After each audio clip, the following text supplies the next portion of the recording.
this is Jeff Phillips coming at you from Darwin and the territory of top end of Australia. It's Friday afternoon, the 28th of August. This show's kind of a follow-up to last week's show. Obviously, it's a week later. Last week's show was on the Brink number 333, The Karma of COVID and Other Unnatural Disasters. The show's, in the sense of it being a follow-up, I'm kind of focusing on a concept I made up a few months ago called Helio-Terrorism. It's the step beyond geoterrorism, whereby my species, Homo sapiens, or man the wise, is basically waging war on Mother Earth and all of her children, all of our family of life, and including ourselves. And that's where the karma of COVID comes in. It's like, like Chief Seattle said, what we do to the earth, we do to ourselves. And so that's true metaphorically and literally.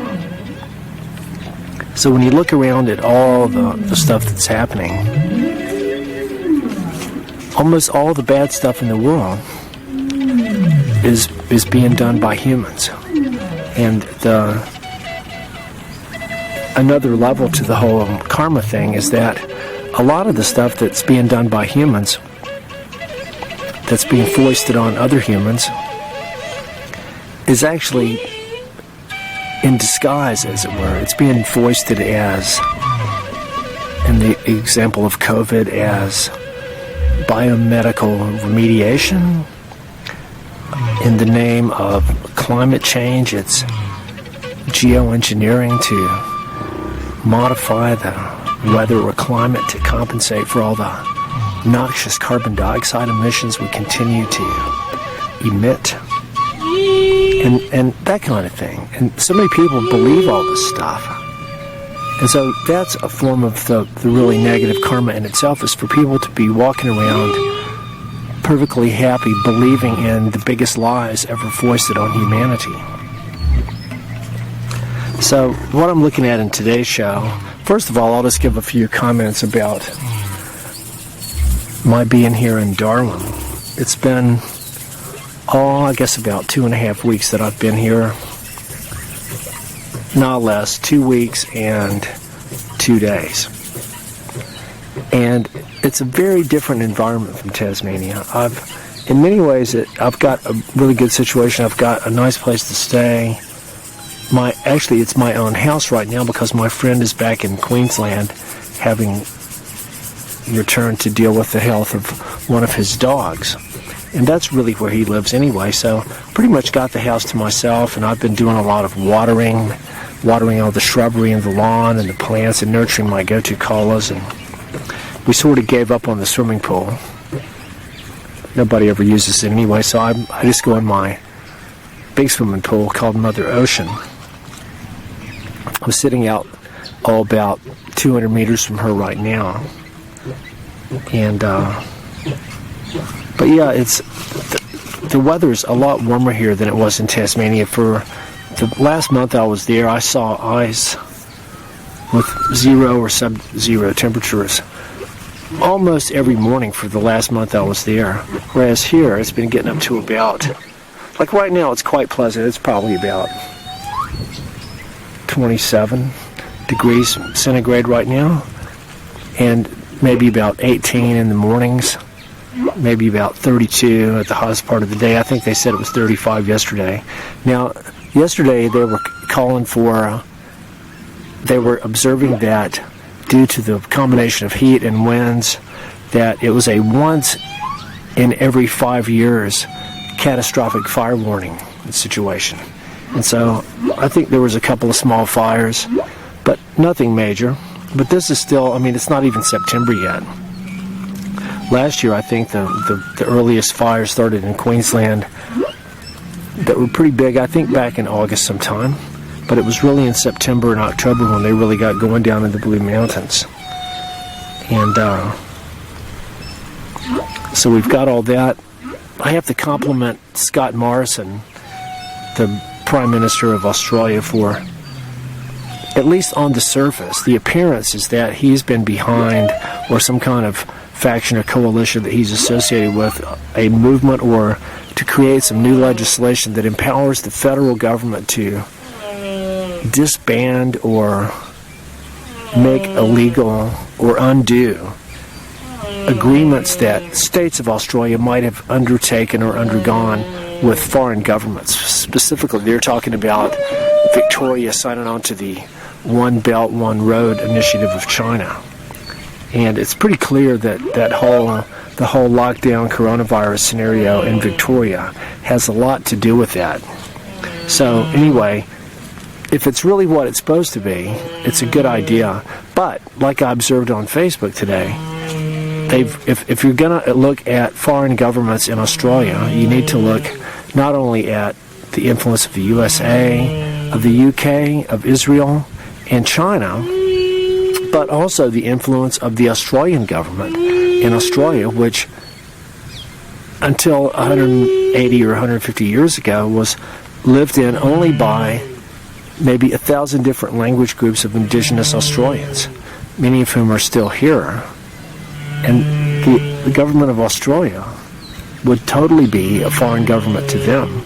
It's not even seeking to do covert influence. It actually came in and just took over and set up shop, declaring that there was no one here, terra nullius, bringing down their most evil criminals from England, and all that stuff. The fires in California are raging. I'm not sure if it's continuing to spread and get worse, but it looks like it was just as bad as last year. Maybe it seems to be like doing more damage in national park areas that aren't quite so populated, but I'm just fearing for when it's going to hit here and where it's going to be and what it's going to be like what it was like last December. I'd like to congratulate Dr. Claudia von Werloff for 10 years of her Planetary Society for Mother Earth and her work carrying on the torch and the legacy of Dr. Rosalie Bertell. And she's doing some fantastic work with geoterrorism and the influence of the patriarchal system that's been behind civilization for the past few thousand years. Not that women would do it any differently or could, but she's doing a lot of very important work. And I'd also like to share that I have been trying to get in touch with an Aboriginal actor named David Gulpilil. And you'd know him. He's the quintessential Aboriginal actor. He's been in many dozens of films, but he always plays the tracker or the Aboriginal guy, the young guy, like in Rabbit Proof Fence, and The Tracker, and Storm Boy, which I have yet to see, in The Last Wave, which is my very favorite film. He co-starred with Richard Chamberlain. His very first film called Walkabout. These are all legendary Australian films, and I love his work and him so much that I made a really nice painted rock for him a couple of years ago on a flat rock from Second Valley down south of Adelaide, and I've been trying to figure out a way to get it to him. And I know that he spends a lot of time in Arnhem Land in a place called Maningrita, and then I was up at the shopping mall just a few days ago, and I came out to get on my bicycle, and I saw a group of black fellows standing there, and one of them had a t-shirt on it, had the cover of Dark Side of the Moon, Pink Floyd. So I went up and just told him I liked his t-shirt, and he complimented me on mine, which was Harold Thomas's Aboriginal flag. And so we just started talking, and I went like, I bet these guys might know if David Gulpilil's ever around, because they're hanging out on the street, and there's kind of like an indigenous grapevine thing going on. And I asked if they ever knew if he might be around, and the guy that had the Pink Floyd shirt, he goes like, he's my brother. And I'm like, you mean spiritually, or your actual biological brother? He goes like, no, he's really my brother. And he said that he said he's living in a place called Remingering, which is a little town over at Arnhem Land, and that he was quite ill, which I knew. But then I looked up and saw an article that said he's actually been battling lung cancer for the past couple of years. And so I actually called up the medical clinic in Remingering And the nice nurse said that he was actually down in Adelaide for medical treatment, but that his family, she knew their family, his sisters and his brother, Jamie, the other brother. So I'm going to send a set of painted rocks for all of them, and include David, so they can send him his rock. And when I make it down to Adelaide sometime in the next few weeks, if I can figure out where he's at, maybe I'll go and pay him a visit in person. And that would be really, really cool to meet the most legendary Aboriginal actor. And that's really, really cool. Darwin is a very different environment from Tasmania. And it's not just the climate. I mean, the climate and the weather might have something to do with it, but it's kind of like a lower frequency, more degenerate environment socially. Like, I've got some really nice friends here and some really lovely people and stuff, but just some of the people I run into in public are just vile. And it makes me think of this thing called the Darwin Awards that was founded, I don't know how long ago it was founded, but it's based on people get the Darwin Award for killing themselves in the most stupid ways. And so I can't give you any examples, but it's like stuff that rednecks do. Hey, y'all, watch this. That's what a redneck says before he dies. And so it honors that kind of thing, but just going out and about pretty much every day, I see or experience stuff that makes me think of the Darwin Awards. And I go like, the whole town of Darwin should just kind of have a Darwin Award. And it ties in with all kind of things about people's belief in Darwinian evolution and how true that may or may not be. All this different stuff. But a couple of bizarre things have happened to me. Like in one of my first visits to a beach last week, I stood there and of course, it's a beach where, of course, dogs are legally allowed, but on the condition that they're under the control of its owner. And within certain areas of walkways and playgrounds and barbecues, they have to be on a lead. So, but nobody ever obeys any of these regulations. But anyway, when I'm on a beach and there's people with dogs, I'm always kind of watching out, looking around me and making sure that nobody's dog is going to run up and try to piss on my gear or come and start hassling me. And I stood there and watched this dog. This guy was standing there talking to somebody else, and his dog ran over about 40 meters from him, and it hunched up and squatted and took a big old shit.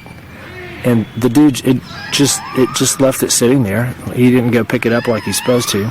Then I was kind of going in the water, having my little swim, but looking back to watch my gear, and then sure enough, that same dog came over and started looking like it was going to sniff on my gear and stuff, so I ran out of the water and yelled at it to get away.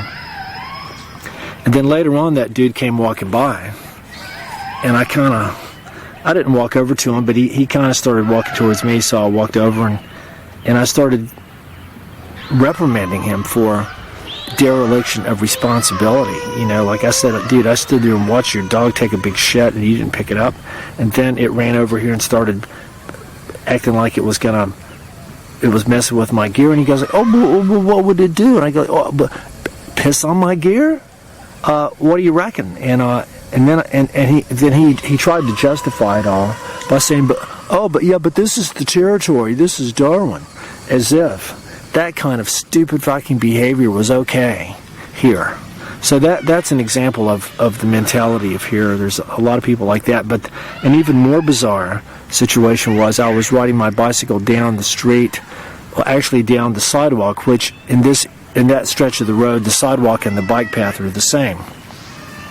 Going down the road, only about 2 or 3 blocks from where I'm right now at Dripstone Beach, and there was this bloke whippersnippering with his weed eater, sort of some shrubberies there, and didn't really think anything about it, so I'm going past, and all of a sudden a piece of stuff flies up and hits me in the cheek, like a small rock or a piece of bark or something. That it kind of hurt, and if it had hit me in the eye, it could have done some damage. And so I glanced over and saw the dude standing there, and his whippersnapper didn't have any protection at all. There was no guard on it down around where the hub is. It was just the little disc of the spinning cables, and that was it, twirling around. So I went about 20 meters, and I turned around and went back and decided to have a diplomatic word with that bloke, and I got his attention, and I told him what happened. And instead of apologizing, or he didn't even turn the thing off, he looked at me really weird. He goes like, "This is my home." And then he started coming at me with the twirling weed eater, like aiming it at my leg. And I was standing on the sidewalk. I wasn't even on his property. I was on public property. So for a split second, anyway, I instantly grabbed the rod of this whippersnapper and held it really tight. And I stopped it from going onto my leg. And I stood there for a second, and I came really close to just grabbing the whole thing and jerking it out of his hand and slamming it down on the ground and probably stomping on it and bending it and breaking it and then probably even bashing him. But I went like, nah, I'm not going to do that. I kind of jerked it back and shoved it back in his face, and I told him I was going to file a complaint with the police, and then I took some photos of him standing there with the thing in his hand in his house that shows the address and everything. And so I never did call the police, because I go like, well, what's actually going to happen? Is he just going to, would he deny what happened? But I thought I might ring the police and just, without giving them any specific details, tell them what happened and ask what their opinion would be. Because what if it put my eye out? Or what if I was a little kid and it put my eye out? Or what if I was black? What if I was a little black kid and my eye was damaged by that? I mean, this dude was just a fucking asshole jerk, and he was like and sort of an elderly European guy, sounded like he might be Dutch, in a fairly this would have been probably at least a $2 or $3 million house based on the size of this house and the neighborhood that it's in. So anyway, what this dude's trip was, I have no idea. This is all just typical. This is the typical Darwin. And there's plenty of airplanes flying around. The house where I'm staying is not too far from the airport. So most of the time the noise level's not too bad, but starting at about 7 o'clock every morning, all these single-engine planes start taking off and whirring around, and it's like the same ones just kind of go around and around and around for about an hour. Quite loud. I don't know what they're doing, if they're giving lessons or something like that. Anyway, but this is all sort of low-grade warfare being conducted by people against people. Speaking of the influence of foreign governments, Australia's primary intelligence agency is called ASIO, Australian Strategic Intelligence Officer, something like that. But anyway, the guy that had been head of it for 5 years resigned suddenly 2 years ago with a very strong warning about the influence of China in Australia, about how they're trying to subvert all the governments and the people and place themselves in positions of power and basically take over the whole place. And I go like, well, look, it's nothing that England and the USA haven't been already doing for a long time, but it's pretty blatant. And it's like there are differences between the US, England, and China, although the boundaries are becoming more and more blurred. So anyway, I am now in the town that sold a 99-year lease on its port to China. And this was a huge strategic error, and a lot of people are trying to actually undo it, and this new legislation behind that the Morrison administration is behind may be able to undo that too. So this is all just a morass of bullshit people are inflicting on each other. But there's a bloke I've met here. I'm not going to go into who he is or what he does or anything like that, but one of the things he's involved in is he's a consultant and a partner in a new firm that is trying to build a hydrogen fuel facility here in Darwin for exporting it to Asia. And so who would he possibly be working with or for to do that? And I'm going like, and this is a dude that believes in the mainstream climate change scenario. And I was emailing him today, and I go like, dude, so hydrogen, of course, it sounds good on paper, but the reason it hasn't been developed as a fuel is because it's extraordinarily explosive. It's hard to contain. That's why BMW had hydrogen-powered prototype cars in the early 80s, but the fuel was the problem. They had to intersperse the hydrogen with helium so that it couldn't explode. I mean, that's like the main thing. And you can talk about fuel cells and all that different kind of stuff like they use in rockets. So theoretically, it sounds good. It goes like, oh, hydrogen. When you burn it, it turns into water. But, you know, what we're burning in vehicles and vessels and stuff isn't even the main problem. It's the fact that they exist and what we're doing with it. You know, regardless of whether a four-wheel drive vehicle or a giant destroyer-class vessel, regardless of whether it's running on diesel or biodiesel or electric or nuclear or hydrogen, regardless of the side effects and ecological and environmental toxicity and negative impacts from the fuel, the fact remains that it's still giant chunks of metal hurtling through the ocean and generating noise and displacing water and colliding with animals, or a vehicle hurtling down the highway creating massive roadkill. Speaking of hydrocarbons, there goes a motorcycle. So, very interesting that building a hydrogen fuel facility in Darwin could possibly end up being what qualifies the city for a posthumous Darwin Award. I'll have to write about that. So anyway, what I'll talk about the rest of the show is the Helio-Terrorism aspect of stuff that Homo sapiens is trying to foist off the surface of the Earth. Like, now we've got all the satellites going up by Elon Musk, part of the Starlink network of what's supposed to be several, maybe 10 or 20,000 satellites, and I think maybe quite a few dozen, if not hundreds, are up already. But they're already talking about how these are already creating artificial constellations of technological debris in the sky. And that's something I need to take up with Fred Watson, the astronomer, in our next interview. So we've got that, and we've got the whole issue of what I call Operation Frankenseed, where Duncan Steele, the space scientist I interviewed a few months ago in New Zealand, wants to disseminate genetically modified organisms on Mars.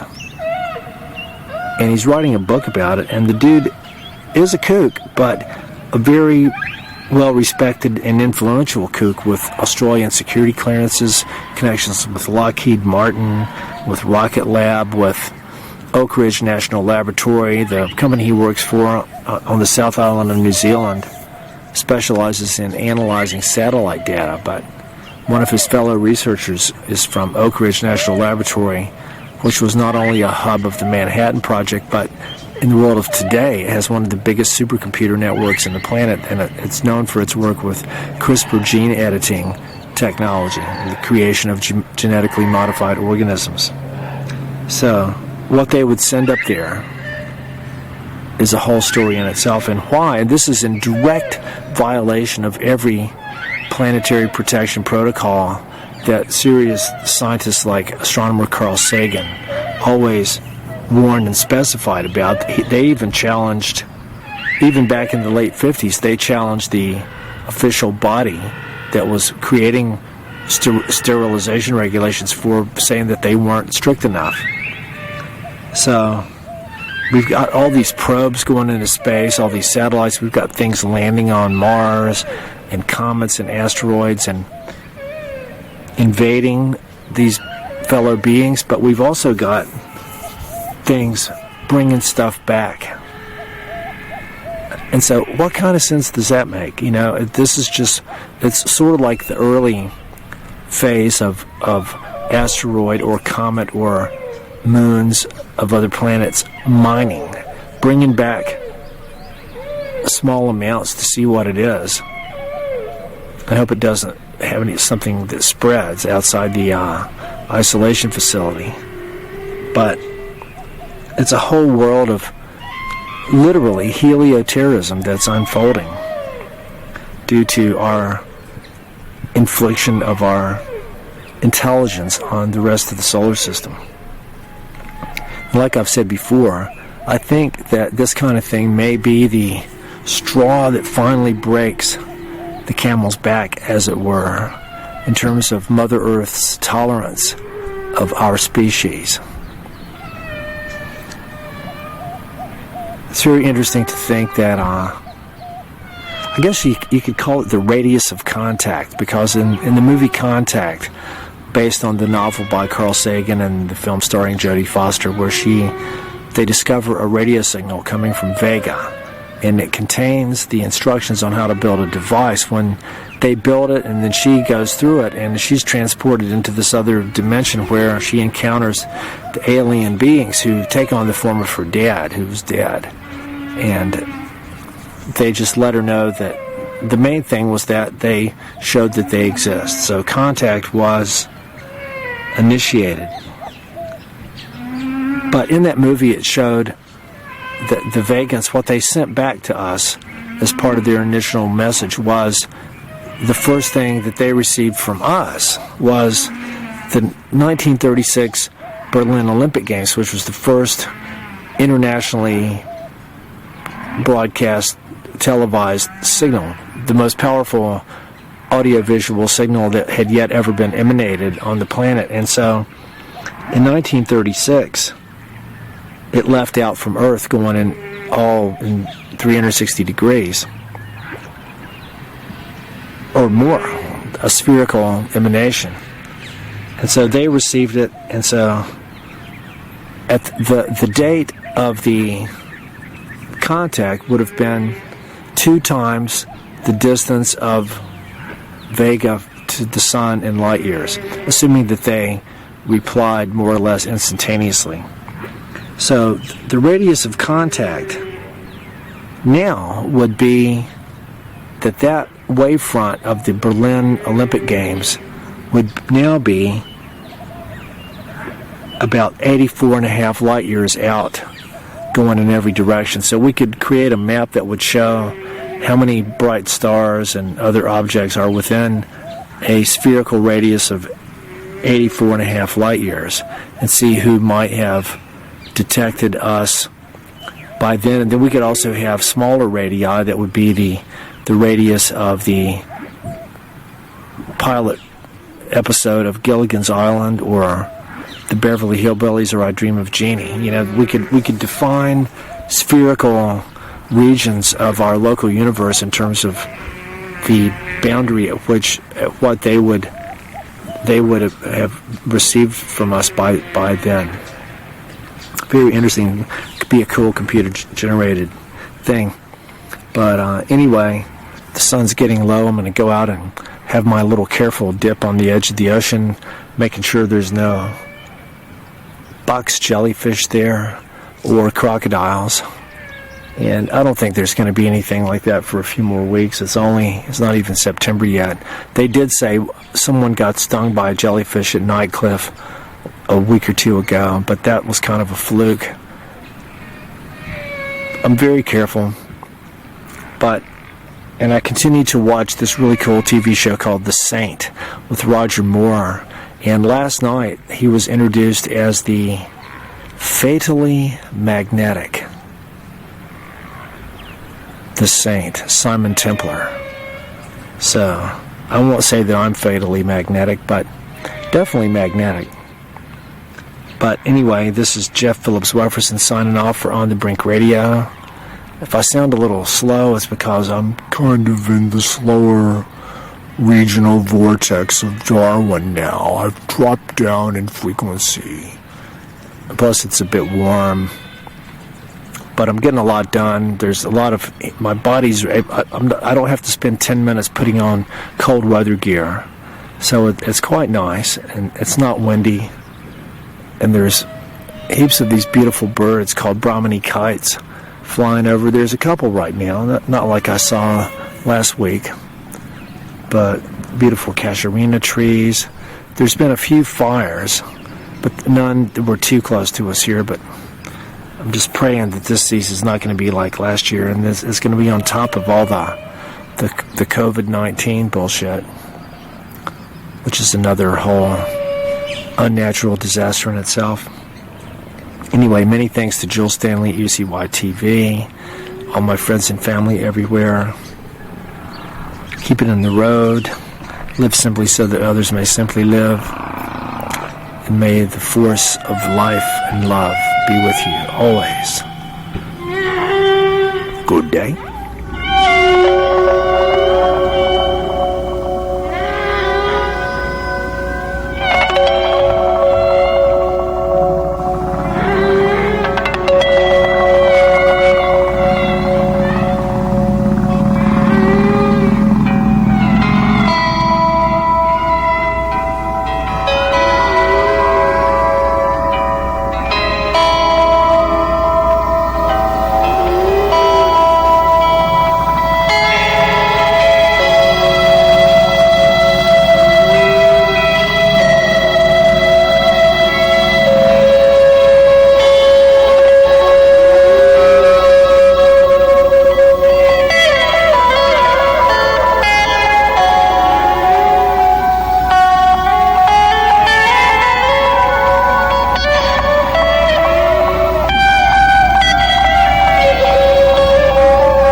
real world is miraculous. We are the ancestors. We are the sum of all that has ever been. When we acknowledge that, we step into the real world.